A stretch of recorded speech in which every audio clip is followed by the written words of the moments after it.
There's so much stuff in our life that we cannot control.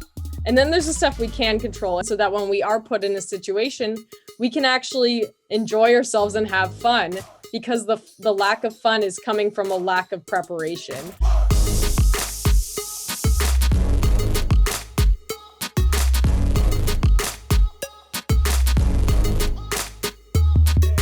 Welcome to another episode of Raw Dating Advice, guys. This is a really special episode because I got a relatively, at least new to me, dating coach who's on the scene. Her name is Tessa Mac. I'll be honest, I first saw you on one of the Based Zeus videos where it was like paid a Fiverr dating coach or something. And I was like, oh, interesting. She actually kind of knows her stuff. So I gave you a follow and decided to eventually reach out. And so now you're on the show. So welcome to Raw Dating Advice.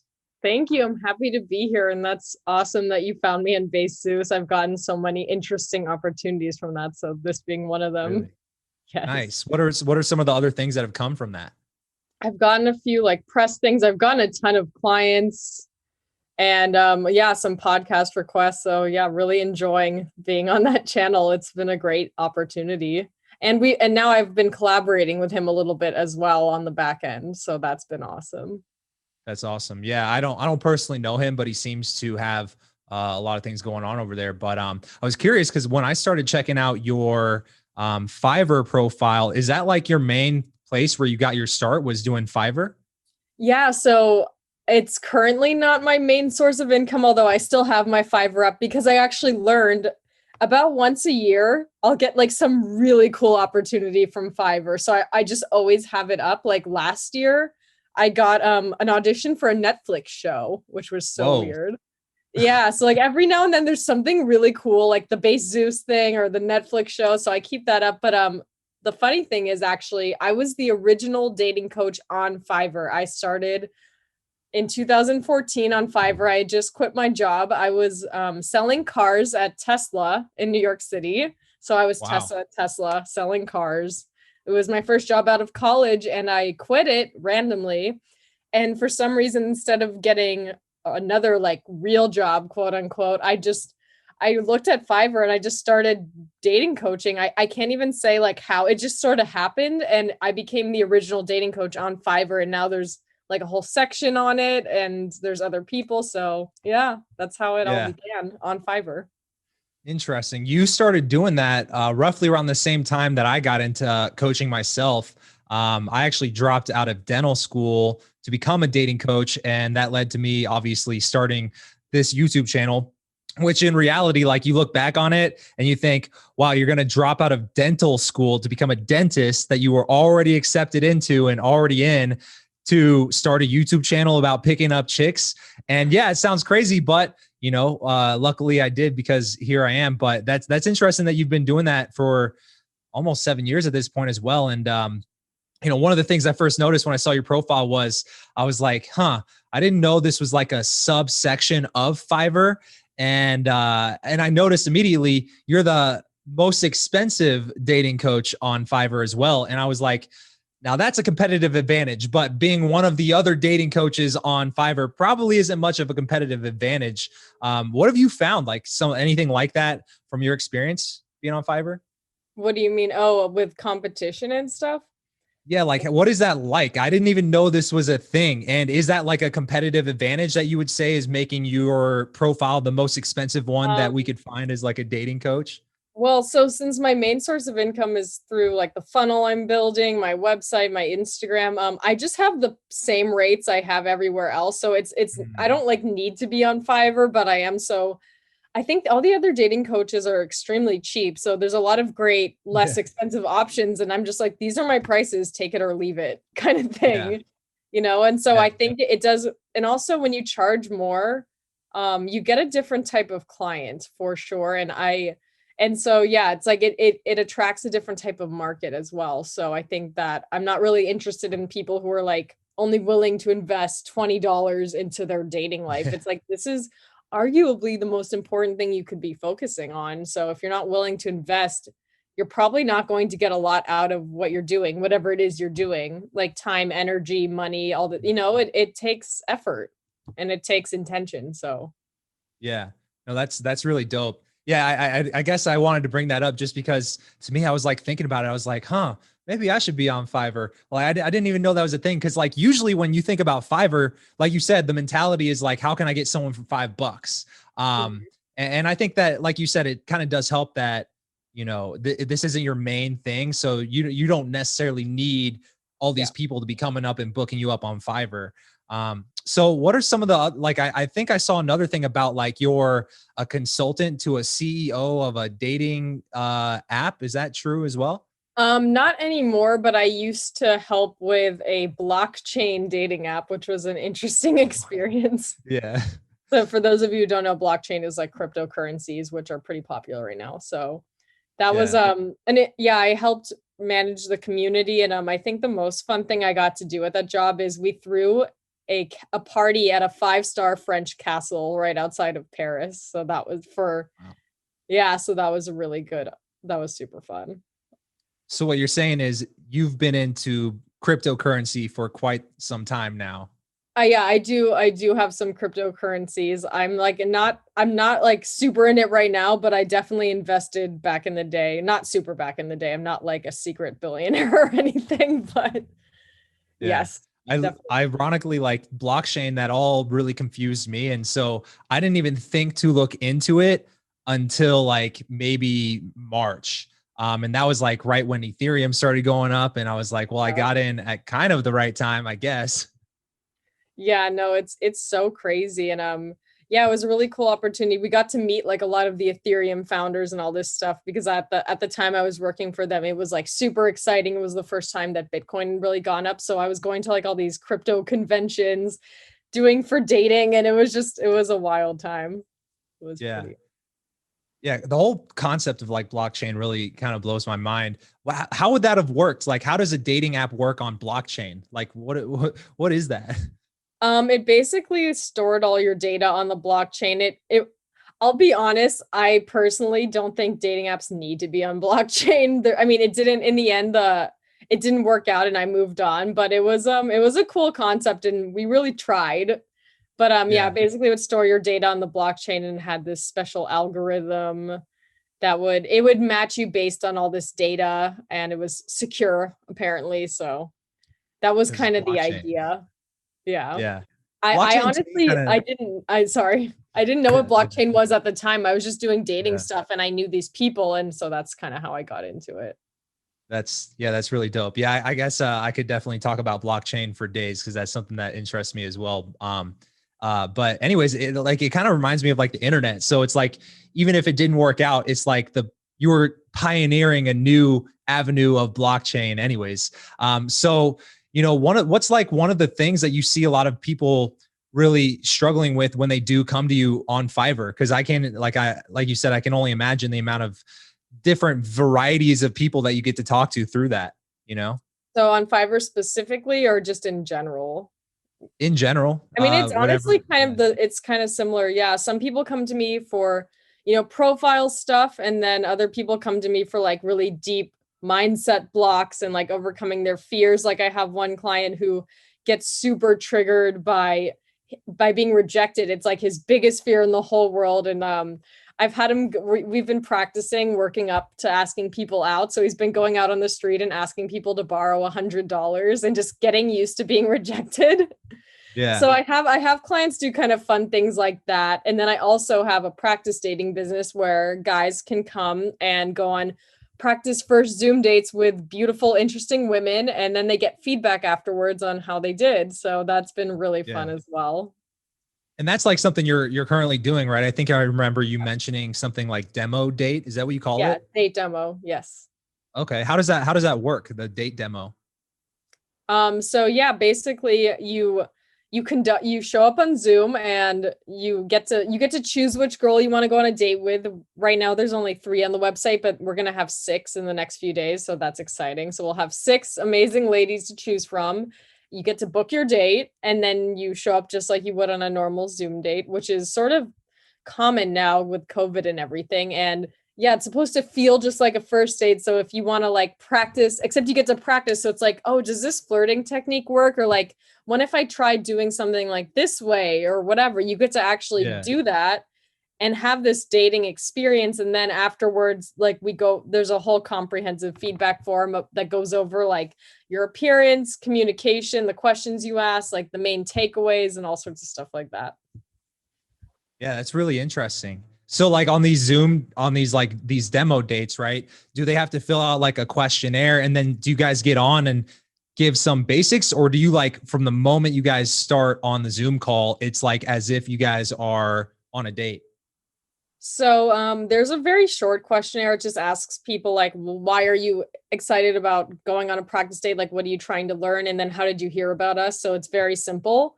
But then, yeah, when you go on the date, me or whoever's on it, they give a short little introduction, like, welcome to your practice date. Like, just so you know, like to sort of set the container and be like, this is supposed to feel just like a real date. So we're going to have like a really exciting conversation and just be yourself or do whatever you would usually do on a date. And then afterwards, you'll get the feedback form within 48 hours. And then, so it's sort of, and then you sort of start the scene.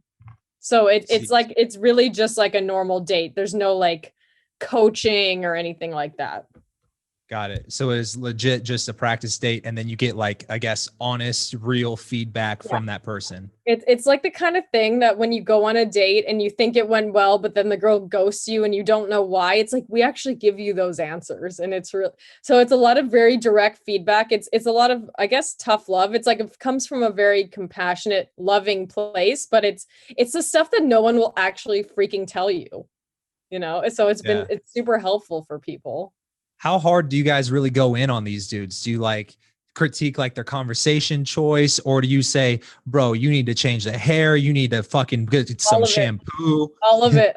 Yeah, if someone looks like a slob, we'll tell them gently but directly. Yeah. Okay. Yeah, we like everything. I mean, like, for example, if I was on a practice day right now, like my room would be critiqued because like I'm staying at an Airbnb, but I'm like at my childhood room for this particular day. So if I was on a practice date, they would be like, you should probably not have like little glass figures or whatever. Hey, I mean, if you're into that sort of thing, I mean, some guys would probably be watching that and you don't even know, they're probably admiring the glass figures in the back. But like the mess and stuff. So it's like, you know what I mean? So typically I'm a pretty organized person, but if I was on a practice day right now, my room would get scorched for sure. And like, I don't think I look that slobby, but like my appearance would be like, oh, your hair, your shirt, your background. Some people have really nice, tasteful art on the wall and like good lighting. Some people, they're like on their iPhone in the dark and it's just like, what am I looking at? So it really goes over like the shallow stuff and the deep stuff as well. And goes into like the types of questions you ask. Like what, did anything offend you? Does this person feel trustworthy to you? If not, why not? It's like really specific. So I guess my question to you is like, what's the standard like strategy for a Zoom date? Because I'll be honest, like my strategy is very much tailored towards approach. Cut out the middleman, cut out the dating app. If you see this girl in public, go up and say hi, and then we can work on the conversation from there. And kind of the reason why I say that to guys is because a lot of guys get stuck, and I call it the illusion of control. They get the illusion that they're moving forward, when in reality, it doesn't matter how many matches you're getting or how many girls you're messaging until you meet these girls in person. Nothing comes of it. But in that sense, I do understand the importance of, let's say you don't really know this girl or you did meet her online, Zoom would be great. So what do you say as like the general strategy for a Zoom date? The general strategy for a Zoom date? Or just like when a guy comes on, like how quickly does a girl get it, like an impression that could sway her opinion of this guy? Is it instant? Yeah, probably. So yeah, right away, like for example, some people, they'll get on the Zoom date and they'll be really nervous at first. So it's like, I'm not saying this in a sexist way, but like in a biological way, like as the man, you're supposed to sort of take the lead. And so if you like come in and you're nervous and you're like kind of, on defense, the girl's going to feel that. So you need to like, even if you're nervous, even if it's a practice date or a real date and you think it's weird, it's like, you need to bring that energy and create the atmosphere and let the female feel comfortable and like she's welcome and that. Yeah. So right away you can make like a little flirty joke about like, like if we were on one right now, you could be like, hey, what are those glass animals? And kind of tease me or, something like that. So just having a little tease comment or something flirty in the beginning, or like even a nice compliment or something right away, and just also just bringing that confident energy into it right away, because this sounds drastic, but I always say, like, people remember the beginning and an end of a journey. Like, you can be like a nice guy your whole life, and then you can like kill someone, and people are going to remember that you started off as a nice guy and that you murdered a person, and then in the middle they're not going to remember. So you need Yeah. to Shout out start and OJ end really, Simpson. yeah. So you need to start and end really strong, for sure. Interesting. So like when you said, when a guy comes on, you can immediately tell that he's nervous. And what I thought was interesting is like when you were describing these things, obviously you're coming from the feminine perspective. So you're saying, I get this type of feeling, I get this vibe, or like if I'm getting this type of energy. And I guess as a man, what, or any of the men listening to this, what are some of those things that he's doing that gives you the vibe that, oh, this guy's really nervous, or this guy's not really too sure of himself? Yeah, so thank you for asking. A lot of times it's in the body language, and their words just get very shaky. They're like, they'll even say like, I don't know what I should be doing right now, or I'm really nervous. They'll just say it, which I guess it's good to be honest. So I'm not saying don't be honest, but I think, everyone's nervous on a date, and just to realize as the guy, you are setting the container. It's like in, masculine and feminine energy. It's like the feminine is the chaos and the masculine is like the container that can hold it.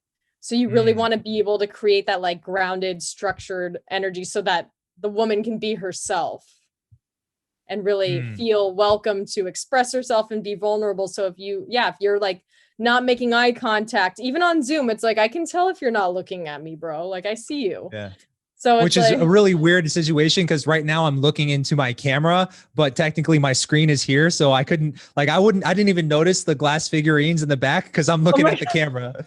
Oh my God. I know. I was like, oh my gosh, I have to do this podcast with all that. But yeah, no, that makes sense. And yeah, you have to be mindful of that, because even though it's from your perspective, you need to think about, how the other person is going to perceive you. And I think that's the interesting thing about these practice dates, or one of the little epiphanies I've had about it is, it actually doesn't matter what we actually talked about. It's like when I'm writing that feedback form, it is purely based on how I feel. So it's like, it doesn't even need to be perfectly accurate, because that's not how the world works. It actually isn't accurate. So it's like, just how did I feel after that experience is actually what we want. It's how you're perceived by other people. And it's a really fascinating thing to understand that and be like, this is a very subjective service. Like, we're not giving you like, we are giving you facts about like things that happen, and like why this might not make me feel like you're trustworthy, but it's coming from a feeling. Yeah, that's definitely interesting. And even hearing something about that, I think I can imagine guys of any like level, even if they've been working on improving their ability to attract women. I feel like it's just a good way to gauge where you're at. Like maybe you think you're here, but then objectively, this girl is like getting this vibe that is probably one of your blind spots. So like, I can imagine like some guys thinking, oh, I'm good. I don't need that. But then I think about it, like, obviously I'm a coach as well. So I'm just like, this is a great way to just gauge where you're at and how you're affecting women. Exactly. I think it shows you the vibe you are giving off to people, which is the information that is not so tangible, but we break it down in a very tangible way with like targeted questions that like get at that. And the other cool thing is you can go on dates with lots of different women, and see how you're perceived by different people. And then if there's patterns, if 3 different women pick up on the same thing, it's probably something you really need to work on.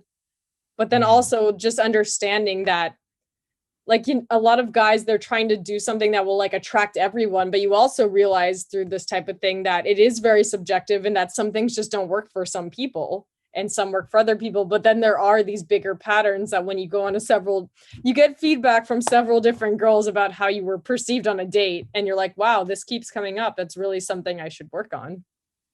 Yeah, that makes a lot of sense. So I guess from your perspective, obviously, you're providing the service, 1. 2, you're in the female role here. And 3, like one of the things you said is like, is this guy leading the interaction? Is he willing to lead the conversation? Yes. Do you ever get sometimes like a guy will sign up for a demo date. Like if the date's that bad and you guys are just whiffing on this high five here, do you ever just end the date early like you would in real life, or do they get a certain amount of time? They get a certain amount of time. So the dates are currently 50 minutes. I've been playing around with like, what's the ideal time? Like Mr. Base Zeus actually recommended I make it a little shorter. So I might try that as well. But yeah, it's a set amount of time. And and basically something interesting that you kind of pointed out is, as a guy, you kind of should take the lead. So when I go on these dates, I'm very comfortable. I can talk to anyone about whatever topic. Like I'm very easy to I can change the topic easily. Like I don't have an issue in this way. But I actually, when I first started going on them, I would, if there was like an awkward pause or there was like something, I would just keep taking the lead. And what I realized, I was like, this isn't helping them. So actually now when I go on them, if it's awkward, I just fucking sit there. Like I will just sit there and let them figure out what to do. And they look at me like I should be doing something. And I'm like, nope, I'm a girl on a date. Take the lead. I'm not doing this. Cause just like how, and then on the feedback form, I can tell them, like when there's an awkward silence, and then I can give them advice on like how they could have handled it better, because until you fail, you're not going to learn from it. So I actually, when I train my girls now, I tell them like, you don't have to be perfect. Like you don't need to be this perfect conversationalist. Like if you fuck up, if you have an awkward moment, if you do something that's embarrassing, like let the guy handle it. This is what he's supposed to be learning. So and it's so cringy sometimes. Like when I sit there in the silence, I'm like, oh my God, it's so hard for me not to do something, but I'm getting used to it. Yeah.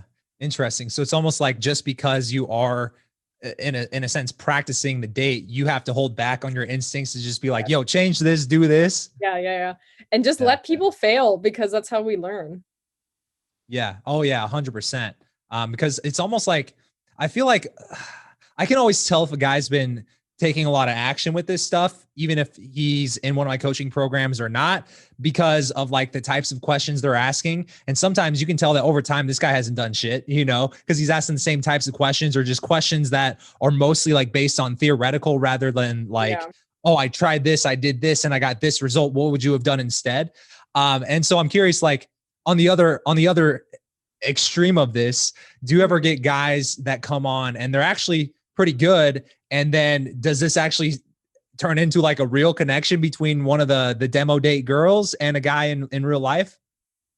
So because a lot of guys, obviously I hire really beautiful, interesting girls. So pretty much every single time the guys always like the girls, like basically every time they try to hit them up. So for their own energy and protection, I tell the girls like, look, like you are not under any obligation to respond, and I make this clear in the beginning, and I'm going to have like some boundaries in the welcome email, but basically like the girl has, if she would like to make a connection, like some of them have made some friends, they are welcome to reach out and do that or whatever they want, but they're not obligated after the date to like answer all the DMs they're getting, because they do get them. And like it's nothing personal, but it's just like I understand that they're all very charming and beautiful, and that they're going to get a lot of guys from these dates trying to hit them up. So it's really up to them.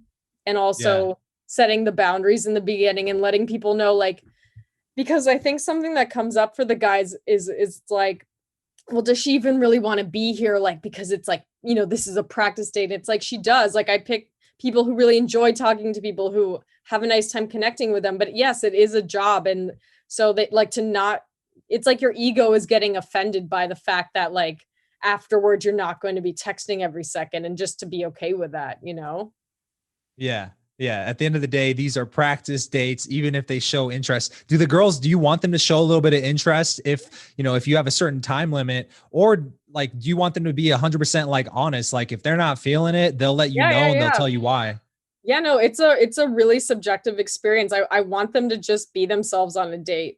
Like they don't, so if they're not comfortable, like they can say that. And I mean, if someone really crosses a line, I think that's different. But yeah, if they're uncomfortable, they shouldn't try to act like they're not.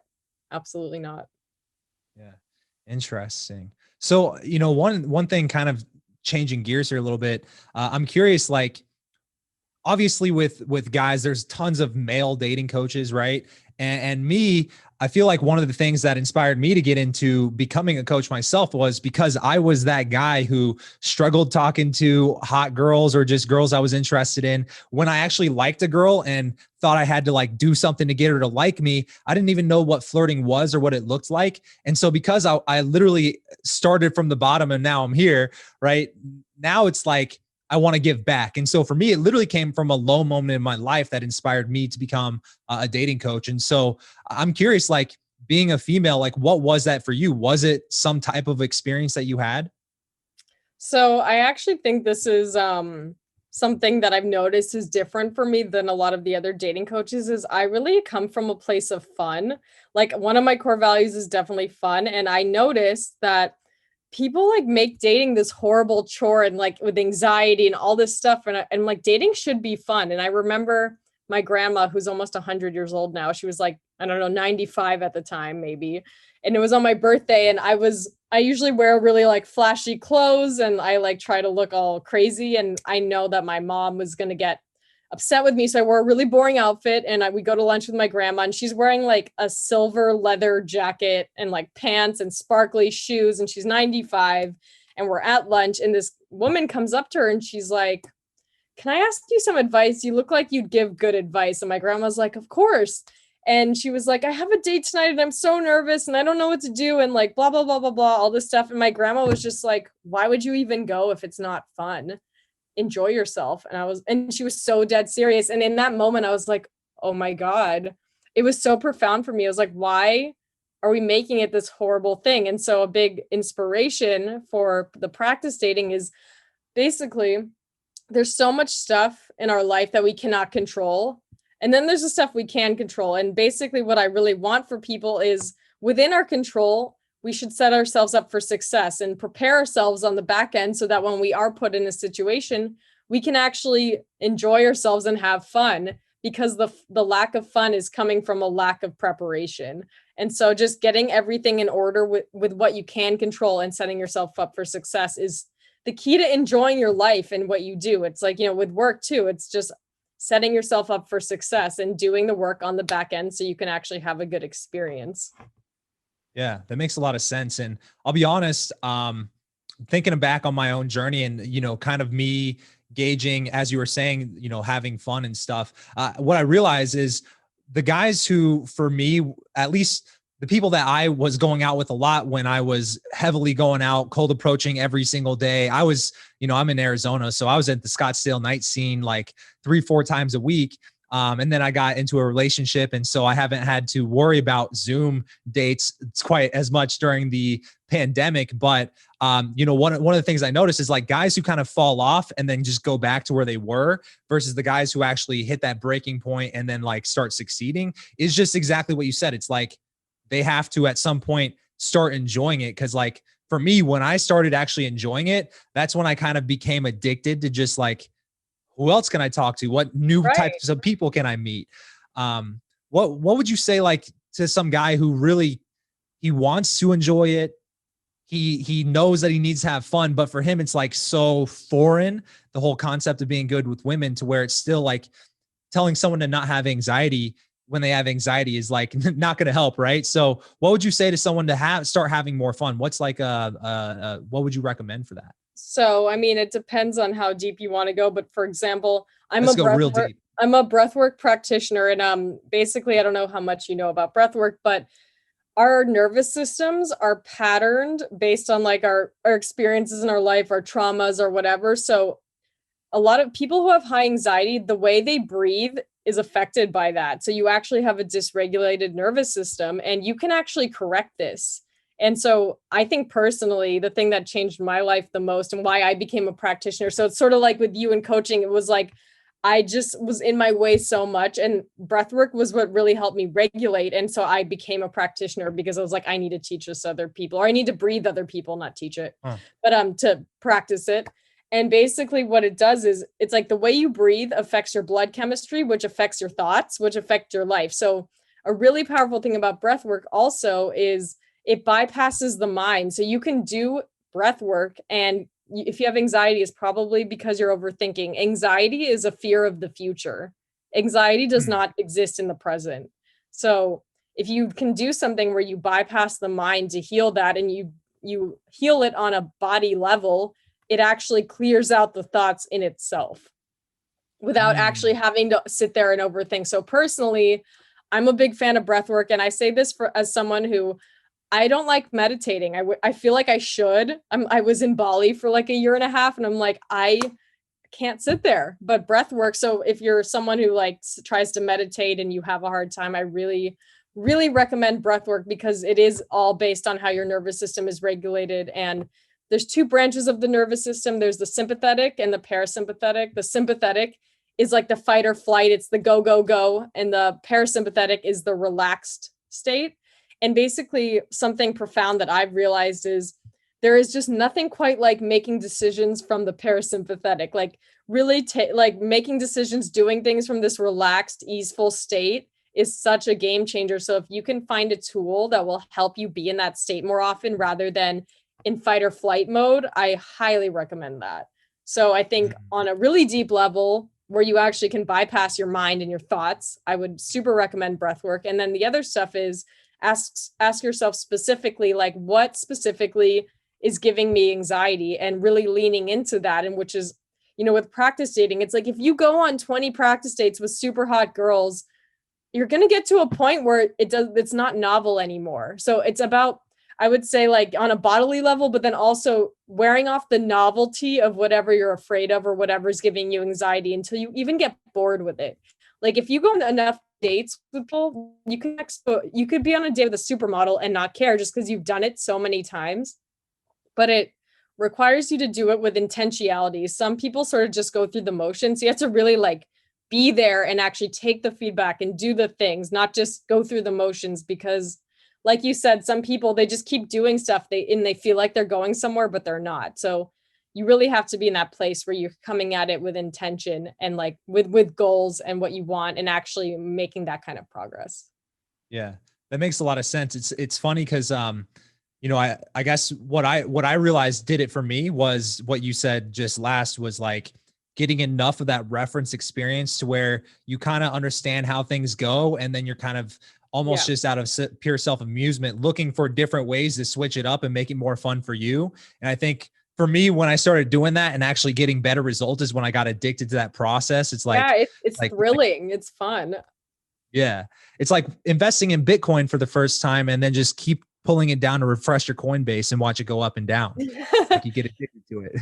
Exactly. And I really believe that people, like, they all want to be confident. Everyone's like, I just want to be confident. I want to be that guy who just walks in a room and like everyone can see how confident I am. But the thing with confidence is real confidence is competence applied at the right moment. If you're competent in something, then when you're faced with an obstacle, you have done the preparation and you have the skill set you need to be confident in that moment and overcome that obstacle. So in order to be competent in dating, you need to have very specific skill sets. So once you become competent in those like social skills, you know, how to look, how to dress, how to whatever, you know, aesthetics. It's like once you build these very specific skills, then you can be confident in dating. And so I think it's really about being competent in the necessary skills. And like some people aren't confident because their life's a fucking mess. So it's like, if you're unemployed living in your mom's basement playing video games, I'm sorry, but you're probably going to be insecure on a date. And it's like, you need to get your life in order and build the skills you need if dating, you know, I mean, probably for other reasons too, but you know, you need to have all these things in order so that you can be confident. Yeah. You know, one thing I thought that was really interesting, kind of going back to what you said before that point, not to discount that point, because I think confidence is very important as well. And like you said, it does just come from the sheer getting the reps, because that's where you can take that knowledge, you can think about it all day, you can strategize all day, but until you've applied it and gotten consistent results, then you can't necessarily be confident until you actually start putting yourself out there. But then the other thing is like, so I agree with that. But the thing about the breath work is like, I didn't realize it until you made that connection for me, which was like, it is almost in a way meditative when you get into the right breath work. And so, I guess you inspired me to check out some breath work. So I'm curious, is there a breathing exercise that you can give us right now and walk me Yeah. through it on the air? Absolutely. So the type of breath work I do is called conscious connected breathing, and that's something I only recommend doing in person. So I'm not going to assign this to people right now. And so that's a whole different technique where you basically the inhale and the exhale are a loop. So you don't pause at the top or the bottom. You just continue to loop your breath while lying down with your mouth open and just relaxed. So if anyone's interested in conscious connected breathing, do it in person, do your research. But something that's really helpful that I do in the morning is box breathing. And so what box breathing does is it trains your body to hold more CO2, because basically the more CO2 you can handle, the less stressed you're going to be. Because when we have anxiety and stuff, I don't know if you've ever noticed, but when you're panicking, you're not breathing. You're probably suffocating yourself. Like if you actually look at how your body, when you're in a panic state, is reacting, you're actually not breathing as much. And so box breathing, what you do is you can start with like 3, 4, 5 seconds, depending on your capacity. So let's just say 4 seconds, and you inhale for 4 seconds, you hold for 4 seconds, you exhale for 4 seconds, you hold for 4 seconds, and you just do that over and over again for like 20, 30 minutes. And you feel really relaxed the whole day. It is. And so if you're nervous for a date, honestly, if you do box breathing for like 30 minutes before, that will really put you in a parasympathetic, calm state that is really ideal, I think.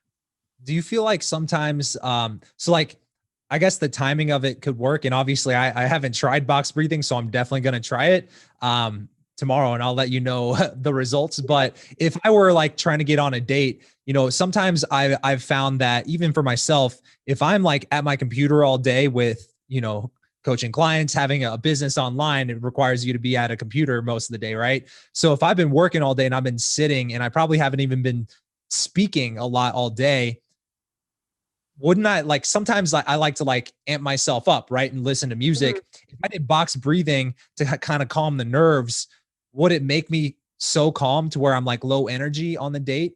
Like, how does that affect your energy? No, What do you? I would say it's like calm but energized. So, I mean, it depends. If you want to be pumped up, yeah, I definitely recommend like dancing or just any, dancing in your room to like loud music. But if you're having anxiety or something, or just want to be more grounded, it's a really good practice. And I meant to add that as you continue to do it, you're going to increase the time. So you can start with 4 seconds and then go up to 5 seconds, 6 seconds, and then, continue. And yeah, and then you're building your capacity in your body and re-regulating your nervous system. So it doesn't drain you of energy. It gives you energy, but it's not like the hyper energy. Yeah. One of the things I've seen also is like guys will also be holding their breath in the middle of conversation when Right. they're nervous or like when they're like Exactly. on Exactly. edge. So I guess that is an interesting insight. Like, all right, so box breathing works and it's kind of like something to do outside the date. In the moment, is there a way to kind of just like control your anxiety level? So we're like, if you say drop the teasing line, or she says something that kind of throws you off your game, and then you find yourself kind of like taking short breaths and like kind of speaking under your breath. How does a guy kind of just like Right. breathe better in the moment? I think it's about being aware in the moment. So I think that might be the hard part, because as you said, like if now that I've told you this, you're going to notice that like when people are in different states, they're breathing differently. Like you can see it when people are talking. So you need to have the awareness to catch yourself, because the thing is, if you're panicking on a date and you're able to notice like, how am I breathing right now? You can, because if you start to change the way you breathe, it'll change the way you think. So if you're panicking and you actually change your breathing pattern to something calmer, you will calm down mentally. It bypasses the mind. It's on a deeper level. So I think a key thing would be, rather than freaking out what to say or do, just focus on your breath and just get back to your breath. If you need to go to the bathroom and like take a second and just break the scene and come back or whatever, that's totally fine. But yeah, instead of the thoughts, focus on the breathing. Like, where in my body do I feel the anxiety? Like, is it in my chest? Is it in my throat? Is it in my solar plexus? And like breathe into that space. Is it in my heart? It could be in any of these, the chakras, if you will. Yeah. Yeah. Kind of an off the wall question, but do you ever watch those like dating shows like The Bachelor or Bachelor in Paradise, anything like that? Not really. I haven't had TV in a super long time, but Got it. I get the concept. Yeah. I guess I asked because like there's this show called Too Hot to Handle on Netflix. Have you heard of it? I think I saw a little bit of it. Can you remind me the plot? Because I feel like I saw it, Yeah. but I don't So remember. it's funny because I actually did a breakdown for it last week on my channel. And yeah, so the quick synopsis of the show is like they bring in these like smoking hot people in their 20s, half men, half women, and then they put them on this island. And these Yeah, I people saw it. come in thinking like, oh, we're gonna have so much sex on this Netflix dating show. And they come Yeah, in yeah, like just ready for debauchery. And then the first day they get there, they say, oh, by the way, there's a cash prize at the end, but to win the cash, you have to not touch yourself, not touch other, the people of the opposite sex in any sexual way, can't have sex, can't kiss, do any of yeah, that stuff. And so it kind of creates this interesting like dynamic to where the temptation is even bigger because now you can't have it. But then it's like the trade-off of like, okay, do I want to sacrifice $3,000 to kiss this guy or not? yeah. So it is interesting, and it made for an interesting breakdown. I guess the reason why I asked that is because like me being someone who's kind of like taken so much action, coached the guys, and I know the knowledge of like what to do and what not to do. It's like I used to watch those shows through a whole different lens. Like for me, I would see the guys who were like super nice, super chivalrous, super gentlemanly as like, oh, that's the guy that women want. But then you watch it in retrospect, and now you're like, I'm a dating coach, and so I instantly go, oh man, oh this guy, oh dude, why would you do that? And then sure enough, the guy gets friend zoned, in the Yeah. next episode or whatever. So I don't know. I think the one that got friend zoned, I think that I did see it. The one who got friend zoned or like left really early, I actually matched with him on a dating app. Really, I didn't which talk one? to him. The guy with the beard? I don't remember his name, but the one that the one who left really early. He Mm, was on a dating app and I was like, that's hilarious. So I just yeah. matched him. But What anyway, dating app was it? it was Raya. Oh, got it. That's Oh, like a LA thing, maybe I'm huh? not allowed to say that. Maybe you should cut that. Oops. Anyway, Whatever. I'll um, keep it in. Fuck it.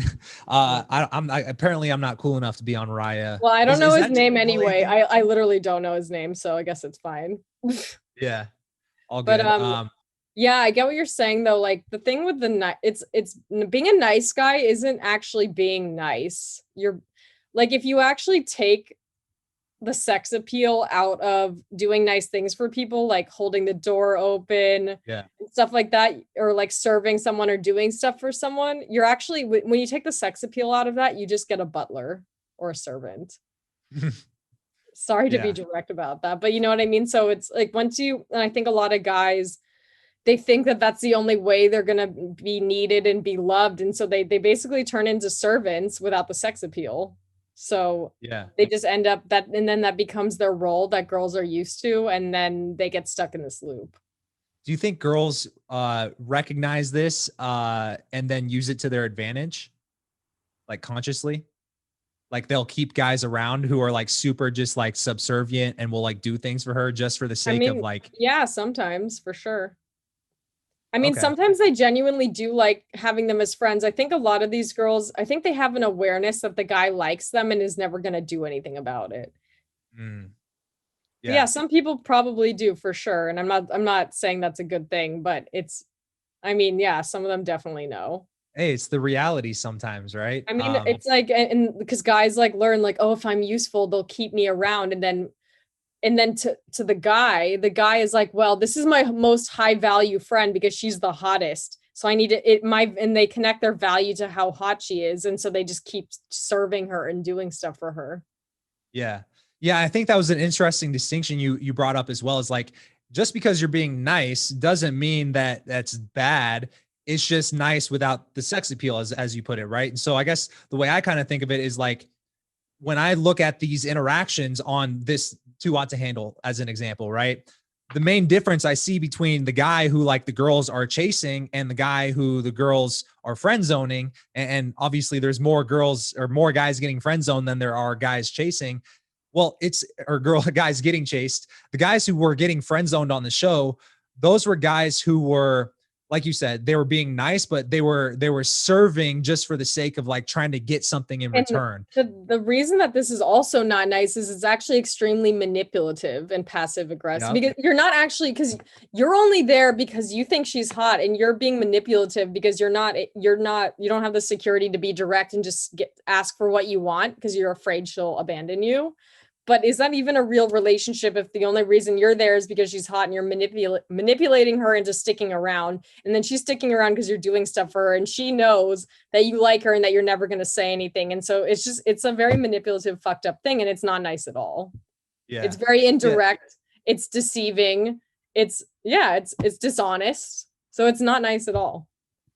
Yeah. So what would you say is the key distinction here? Because like you said, it is a fine line. There's a fine line between trying to be nice and manipulate a response in return, which from my observations never works, especially when it comes to the concept of dating, right?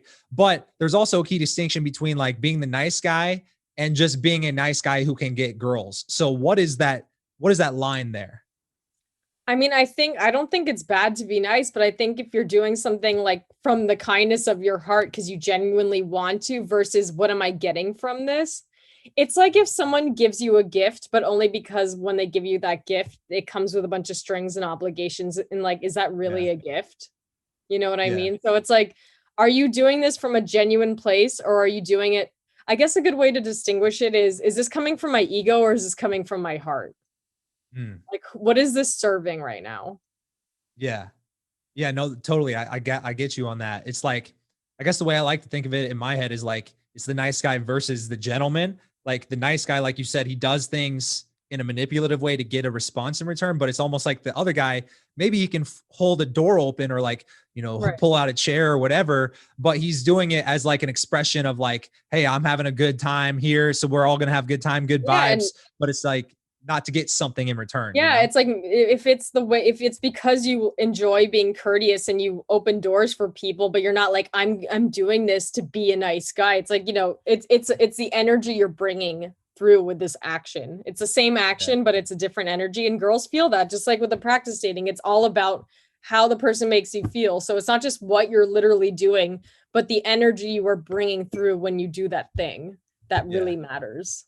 I kind of just realized as we're talking about it, I connected another dot. It's literally a downward spiral. Because if you think about it, it's like, if I'm being nice to get something in return, what I'm doing is I'm placing my future feeling of myself based off of if you do the thing that I want or not, right? And so now you're in the position of like, I can validate you or I can not validate you. And for me, if I'm the guy who's being nice to try to get some validation in return, if I don't get it, now my mood's affected. And now I'm like, literally playing the feminine role here because I'm being the emotional one who's like just swaying all around, and you're being the one who's controlling the validation. Yeah, you're actually like, as the guy, you're getting dommed for sure.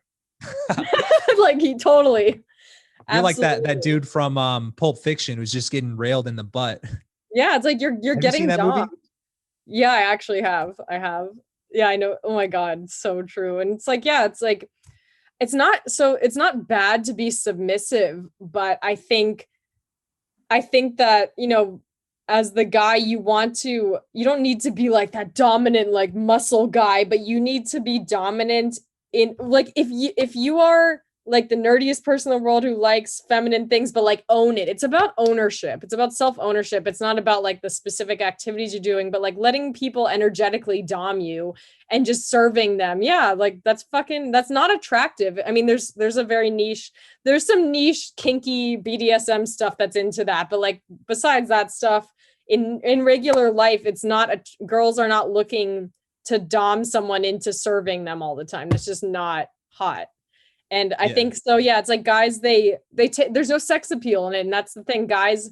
And I think a lot of guys now are super afraid to have sex appeal because of all the Me Too and the feminist stuff. But it's like when you take all that out, you're really just a servant getting dommed.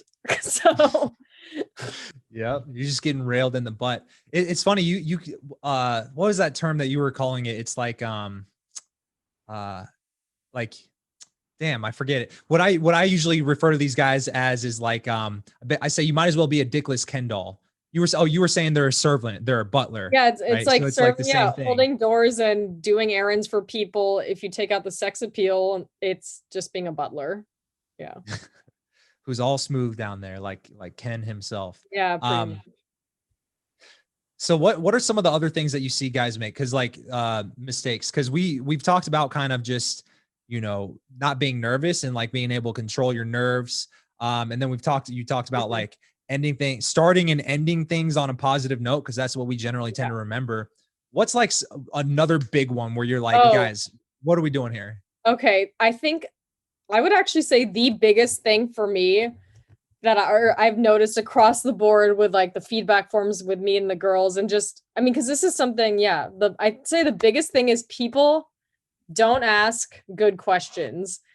They ask very, was it, what's the word, Interview demographical style? questions, like where are you from, how old are you, or they don't Data. ask, and they They're don't just ask speaking deep data. questions, they don't ask deep questions, and they don't ask adventurous questions, and they don't ask vulnerable questions. And so one other Deep way and to get friend surface. zoned is to, it's like if you spend the whole conversation, and this might be a controversial opinion, but fuck it, if you spend the whole date only talking about very comfortable surface level topics that you'd be fine sharing with any random person you met on the street, why should the girl connect with you more?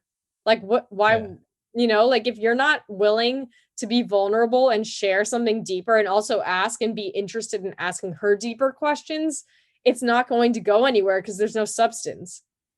And I think Mm. people are afraid to ask those questions, and sometimes they don't know what they are. So I'll give you an example. A really good question is not just like what you do, but why do you do what you do? So asking a Mm. lot of the why questions behind the what's is really powerful. So if someone shares something with you, you can just, say like, that's really interesting. Thank you for sharing that. Like what inspired you, or why are you doing that? Or why do you do what you do? What inspired you to do that? So I guess also what questions, but like what questions that ask for like the deeper meaning behind things, Yeah. not just the surface level like details and demographics and statistics of stuff. Yeah, no, that makes a lot of sense.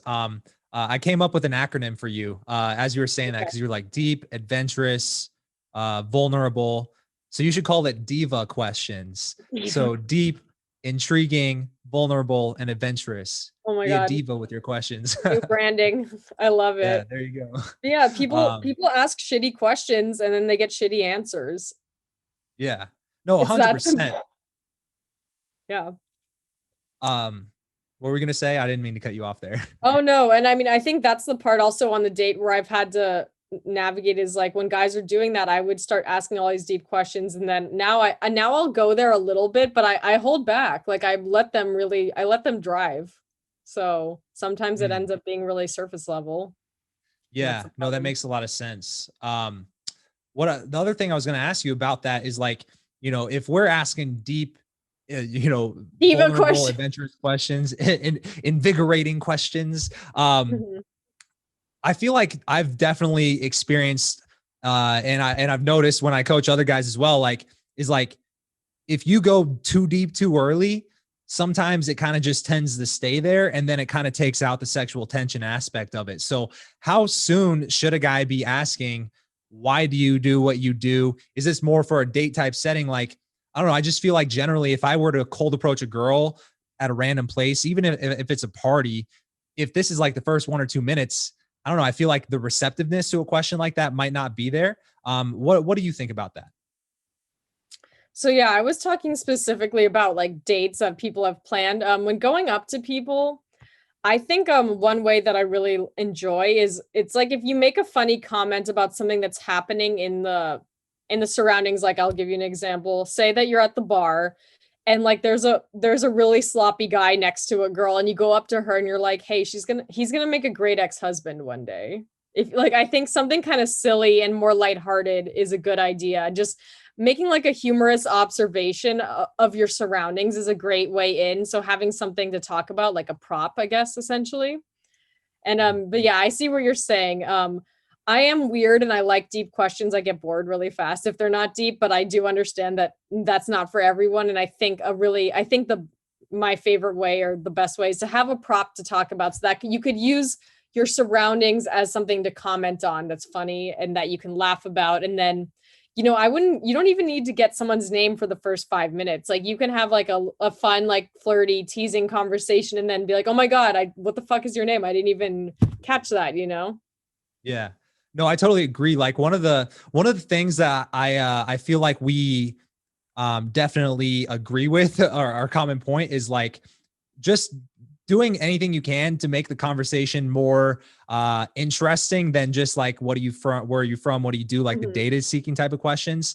And like one of the things, based on that is like, I tell guys a lot, like one of my go-to things that I just knew would happen in most small talk type of conversations is when you meet a girl for the first time, at some point you're going to exchange names. And so one hack that I found was like, I call it the awkward silence destroyer sequence. It's because I would approach a girl and I would find that the same thing is like, I haven't even gotten this girl's name and we've been talking for how long, Yeah, that's a and good so yeah, exactly. That means like the conversation's got steam and it's not boring as fuck. And what I realized is like, oh shoot, if I can sense an awkward silence is coming up, why don't I just save that for the moment that I go, oh, by the way, what's your name? I'm Patrick. Oh, that's genius. I love that. I'm totally stealing that. Yeah, you should. It's actually chapter number 14. Like it's actually trademarked. You can't. Oh, what's shit. up? I was like, it's actually trademarked. I can't steal it. Yeah. Did you write that? Copyrighted. I did write this. Oh my God. I'm going to have to read that immediately. It's it's free for the listeners. It's at howtogetthegirlnow.com. But yeah, there's 107 proven ways to get the girl. Like, yeah. So like the example, the awkward silence destroyer sequence is literally chapter 14. Oh my God. I'm reading that. That's genius. I love that. Yeah. I'll take it a step further. And I've actually done this ironically, so I used to do a lot of boot camps. I have one coming up next month, but back when I was doing them a lot, I had one in Vegas and we did something similar to, almost like a demo date, but we called it a banter session. And I remember this wasn't, I was like co-hosting this boot camp with one of my good friends, Adam Galad, who's like a dating coach for older guys. He helps write their online profiles and stuff. And we did these banter sessions with these girls that he knew. He went to Burning Man with these girls and stuff. So they were really chill. And I didn't really know them, but obviously all the guys didn't want to be the first one to go up and do a banter session. And so Adam put me on the spot. He was like, yo, Patrick, go in there and start the banter session. And he's like, okay, pretend she's at a grocery store and she's getting avocados and you're going to approach her in the aisle or whatever. And so I approach her and for me, again, most people expect it to start off with small talk. So I almost use that to my advantage because I know if she's expecting it to go this way, then I know where I can interrupt patterns. And one of those moments is the awkward silence destroyer sequence. So I'll be honest, maybe a minute in to this role play, awkward silence. So I could sense it coming up. I said, oh, by the way, what's your name or whatever. And then she told me her name. I shake her hand, break the touch barrier. And what I did, and one way I take a step further and that I teach in the book is once she tells me her name, I'll just be like, oh, by the way, my name is Patrick. And if you forget that shit in 5 minutes, I'm gonna be very disappointed or something like that. Yeah. Because now it's like a playful challenge to remember my name. And we didn't even go that very further than that in the banter session, because when I said that alone, just because it broke the norm of what she expected to happen, it was so unexpected that she broke character and started blushing. Right. But then I'll even go a step further. The next time there's an awkward silence in the conversation, I'll say, oh, by the way, what's my name? And it's very relevant because I gave her that challenge. Oh my God, that's hilarious. I like that. What would you say, what's your favorite way to approach girls at, at a grocery store? What's your secret method? I'll be honest. One of the things that I definitely agree with from the book, The Art of Seduction by Robert Greene. Have you read that book, by the way? I love Robert Greene. He's actually my friend. He's amazing. Oh, really? It's Well, you amazing. should tell him that, I talked to this dating coach overall dating advice, and he really liked this one thing. I don't know if you remember writing it, but one of the points he made that I thought was very interesting was like the concept of the best seducers in history, they go indirect. So they're not directly stating their intentions. It's always like kind of adds to the mystery because it is so indirect and it's all like subtext or the sub context or whatever. And so just me going out, I've tried the direct openers, I've tried indirect openers, I've tried pretty much any opener under the sun. Like for a long time, I challenged myself to just anything that I thought couldn't work, I would try it just for the sake of proving it could work. I Right. love that. That's epic. And what I actually agree, like I feel like the conversation consistently goes better. And like the interest level is actually there and there's real chemistry if I start indirect, and then, the sexual tension comes from the non-verbal communication and kind of the playful teases and challenges that I throw in throughout the interaction. And so what was the question again? The Oh, question one of the was, hacks. yeah, what's your favorite way to approach someone? Yeah. So I almost always make an observation about the environment, almost always. So we, And we then one of agree the, on that. We we do agree. agree on Yeah. that. Okay. But for me, like what I do is because the observation can be so specific to that environment. If I'm in that environment, I use it over and over again because it's relevant. You know Oh what I'm my saying? God. So like one example, I was like, I'll be honest, until I moved out to Arizona, I moved out here for dental school from Kansas. So I was born Oh and my raised in God. Kansas City. Wow. And so when I moved out here, I was not very well traveled. And so it was, even if I was learning game in Kansas, just because I was for the first time getting outside of my own bubble by myself, that was a growth experience on its own. And so I started going to Las Vegas and Southern California for the first time, Oh but my a God. lot over and over again. Right. And so my first time ever, I was in Hollywood. And by this point, I was already like heavily into working on my game and approaching a lot of women. So it was just like, it was fun for me because I was at that phase where we're in Hollywood, new place, let's have fun tonight. Right. And so one of the things I noticed, like, I don't know why, but in 2015, 2014, like black leather jackets were so in. And so I walked into this place. I don't even remember the name of it in Hollywood, but everybody there, minus me and maybe one or two other people that stood out like a sore thumb, was not wearing, like everybody was wearing a black leather jacket of some sort. And so I just started bringing it up as like my opener, like, hey, let me ask you, have you noticed that pretty much everyone here is wearing a Yeah. black leather jacket? Is this like a memo I didn't get? And it was just a very good, intriguing Yeah. way to start the conversation. And one of the specific like things I remember as a learning lesson from that one night, well, that was probably the first time I had the epiphany, like, oh, I can just use this opener over and over again in that environment. And when you find it, it can be different every time. Yeah. You just keep using it. But this girl, logically, you cannot disagree with that statement if you just opened your eyes and looked around the room. But it sparked playful banter because a girl was like, what are you talking about? Nobody here is wearing a black leather jacket. And most guys would go, oh, she disagreed, like, oh, my thing didn't work. And then they get discouraged in the moment and then they kind of shrivel up and shrink in and their body language shows. But for me, I was like, finally, someone who gives me something different to where we can have some fun here. And I think that's literally what banter is. And so Yeah. I was just like, you know what? If you can point out, I said, if you can point out one person here who's not wearing a leather jacket, then I'll buy you a drink. But if not, then you owe me a drink. And it was like a playful game, and it just got the banter going. And so I don't know. I guess that's one of the first thing that came to mind when you No, asked I that love question. that. And yeah, I think the key takeaway for the listeners for that is just using your environment to your advantage. Like, don't limit yourself to just your being and like the hot girl. Like, look around, like get creative, have fun with it. Say, and say something maybe controversial that she'll disagree with, or, and because that's actually a good thing. It's not a bad thing. And just, yeah, using the world as your playground to make observations that are hilarious. Yeah. All right. So speaking of observations that you might not agree with, I'm curious, and this is something that I teach my guys a lot, but it's like, I feel like it's not something that would generally be, I would say, in front of a girl, unless it was like a dating coach, right? But true or false, do you think that women like to chase?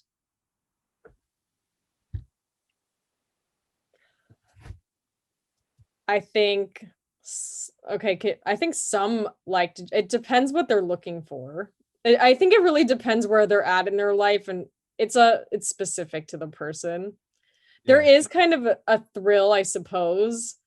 I think the real question is, or the real thing that's important is to not be too available and turn into that servant all over again. So it's not I'm Mm. not a fan of playing games that aren't fun. So I don't think, like, for example, when you say chase, I'm the kind of person who, like, I have never in my life timed a text message to seem like I wasn't available or like whatever. Like, if I feel like writing you 5 paragraphs 5 minutes after you texted me because it took me 5 minutes to write the 5 paragraphs, I'll fucking send it immediately. Or if I actually was busy and answer 7 hours later, that's when I'll send it. So I think in that sense, like, I think the texting game, and you might disagree with me on this, but I think that as far as texting, like, text when you fucking want to. This timing game is so stupid. Everyone knows you're doing it. It's like the I know that you know that I know game. Just fucking Yeah. answer when you want with as much enthusiasm as you want. I mean, don't like spill your guts out if the person's writing like one word answers.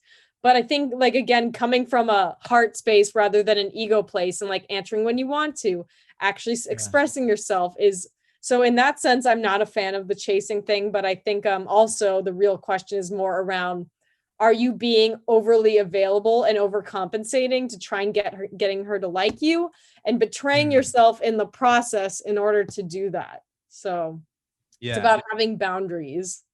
Interesting. I think that's an interesting parallel because it's like, I was focused on like, does a girl enjoy the feeling of being of having to pursue a guy? But you took it one step further, which I would agree with. Looking at just the example of like the too hot to handle, for example, the thing I noticed of the guys who did get friend zoned was it wasn't because they didn't make girls chase him. It was as soon as he realized he liked her, he would do everything to logically try to convey like, we have a good connection, we have so much Yeah. sexual tension, we get along.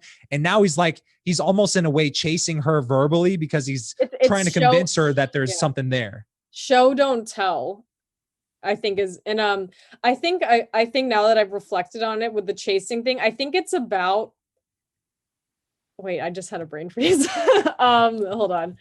It's it's about how available you are. I think being too available isn't attractive. So I think if you're busy, if you have a life, and that's exciting to the girl, so there's a little bit of a chase. Or but yeah, as far as the like playing games, I'm not so much a fan of that. So I'm not the best person to ask, perhaps, with like the kind Yeah. of manipulating games, if that's what you mean. Yeah. Like, but I Well, think I it's guess, good. I think it's good to have a yeah. life and to not always be so readily available at a girl's fingertips. Yeah. Well, I guess the question, it could have been posed a little bit better because I gave you just like a very concise blanket statement. But I think you're right. Like what this shows me is there's probably levels to it, right? So what I was thinking is like a way that I would consider a guy doing a good job of getting a girl to chase him, like Yeah, an example would just be great. not being so easily sold, right?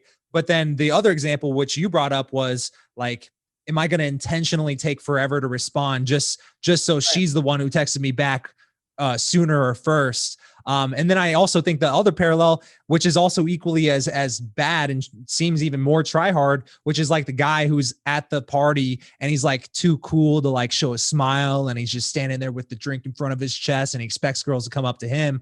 And Yeah. then he goes home at the end of the night alone. He wonders, oh, why didn't the cool guy act work? It's because you can't just be non-existent. You got to actually get her attention and then, start sparking that tension, but also not being so easily sold. So I think, Yeah, you know, for this is sure. brought up some different angles of looking at it that even I Yeah. didn't, I have before. another angle. So I think another way to approach this question, which I'm very passionate about, is I think that it also kind of boils down to, we could talk about it in terms of standards. So something that personally I find really unattractive is like, if I just have to show up and be hot, like if a guy just likes me and I don't have to do anything, I actually Mm. dislike it. I'm like, I think I enjoy, like, to some extent, having to prove myself, because it shows me that the guy has high standards and he's not just settling for like the first person that meets like his aesthetic criteria. Yeah. So in So that sense, essentially I looking for enjoy I something. enjoy knowing that the guy likes me for very specific, customized reasons, that he has learned over time and I've been able to like show him. So, and not because as a girl, there's so many guys that just, if I want, I'm not just saying this in like a bad way, but, or in a cocky way, but basically as a girl, if you don't look like Shrek, and maybe even if you do, a lot of guys will just be your boyfriend because you talk to them, because I'm sorry, but it's true. So it's like, I like to know that this person actually has standards and qualities and things that he's looking for. So I guess in that sense, I do think there's something to be said for a chase. Yeah. I guess the way I like to describe it is it's almost like the light at the end of the tunnel, right? You're not so easily sold, so you're not giving her the whole thing. But the other thing you brought up is like, if a guy seems like he's just playing games, I would say that's like, the way I would describe it is like the guy's too much of a challenge. He's like, he's not giving her the light at the end of the tunnel. He's just like, this is my game that I'm playing, which is I'm going to constantly disqualify you, constantly make you trace, constantly make you seem like I'm not interested. And I think one thing I've learned from experience is like taking that to the extreme, to where it's not like you are slowly winning each other over and to where it's like taking two to tango type of thing. It's we're playing games here. And eventually if he's not showing interest back, you as a woman, you're going to either think he's gay or you're going to lose interest and just move on to someone else who's actually going to give you a better time. Yeah, I'm really about like direct communication. So I guess for me personally, like these constant games just wouldn't work for me, but I know some people might like that. But if you're going to play a game, make sure it's fun. Yeah. What's a fun game? I don't know. I have no idea what a fun game is, but I'm saying, don't do something that's just manipulative and like, that's just, yeah, there's no light at the end of the tunnel. There's no reward. And also make sure that it's not inauthentic and you're just putting on this whole thing, because eventually you're going to be in a relationship and then you're going to have to be yourself. So yeah, I'm more of team direct over here personally. Yeah. No, I definitely, I'm the kind of the same way. I'm like, obviously my brand is called Raw Dating Advice. So I like to be very direct. And I guess in a sense where I'm like very blunt. But like talking to girls, I guess approaching is where I go, like when I'm approaching, I'm going to let that kind of play itself out and let the sexual tension develop rather than always just saying, hey, I'm into you, girl. I'm into you. We have connection. We should date because I'm into you. Are you into me? Yeah, like as someone who's been approached, the times that it works is when it feels natural. When you get approached by a guy, or like even if a guy talks to you in your own dating life, do you feel like because you're a female dating coach for men that you almost are more critical of the things that they do, or would you say you give them more of a benefit of the doubt type of chance? I think that it's given me a lot more. I think I've gotten a lot of clarity on specifically like what I'm looking for, why I'm looking for, and all this stuff. But I think there are some things where I've learned to give people a little bit of a benefit of the doubt. But at the end of the day, like, for example, if someone's really intimidated by my job, then I'm not going to be interested in them, because it just shows it's not actually about my job. It's about something deeper. So I think it depends on what it is, but yeah, I think in general, I just have a lot more clarity about what I'm looking for, but I do understand that, I'm not perfect in dating either. I think that's what people don't understand is like, I fuck up all the time. Like it's like, we're humans. So I think in terms of realizing that we're all humans, then yeah, I'm totally happy to give people benefit of the doubt. I think the thing is I've just upfront and more clear before I even meet someone. I have a better sense of before I meet someone if I'm interested or not, I guess. So, but then it's like, yeah, we're all humans and we fuck up. So I would say I do. That makes sense. So let's kind of wrap this up here, but I have a few quick kind of rapid fire questions I want to throw at you. All right. Okay. All right. So hit me. How long should you date?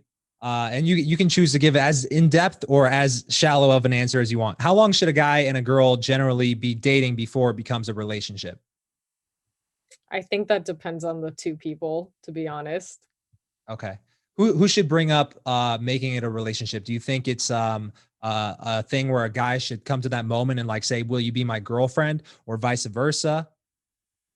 I think the person who I think if you want something to turn into a relationship, you should have a direct, clear conversation about it as soon as that comes up for you. So it could be either. Not to give you sorry if these are more context dependent. But yeah, I think if as the guy or the girl, if that's something that's really important to you and you don't have clarity, you need to get that clarity as soon as possible. Okay. So if a guy finds himself maybe hanging out with this girl on a consistent basis and he likes her, do you think he should be the one to, or like he's starting to think, I like this girl enough to where I want her to be my girlfriend? And I feel like guys are probably in general, they probably come to that moment sooner, I would say, than girls sometimes if they're like super easily sold on like her looks. Do you think it is the masculine role to like just bring it up and say, hey, I think this is becoming serious? Or do you think it should be more of like letting the, whether or not the guy's there or not, letting the girl reach that point before that conversation is had? I think the conversation should come up where if a guy feels that way and say like, hey, this is like, I'm really enjoying hanging out. I think we're having a really good connection and I could see myself having a relationship with you. And I was just wondering like where you're at with all this, like how you're feeling and, and basically just having that really direct, clear conversation. And if she's like, hey, I really like you too, but I'm still unsure, let's and just sort of continue to reassess and do an audit of where you two are at. That makes sense. All right. So if any guy wants to check out more of your stuff, where should they check you out? Instagram, website somewhere? Instagram is Tessa Mac, TESSAMAC. My website is tessamac.com and the practice dating is datedemo.com. So, and then if you want to check me out on Fiverr too, but it's the same prices as anywhere else. Okay, cool. All right. Well, thank you so much for coming on and, we'll definitely have to have you back. I enjoyed this conversation. Oh yeah, let's do it. Thank you so much. All right. See you.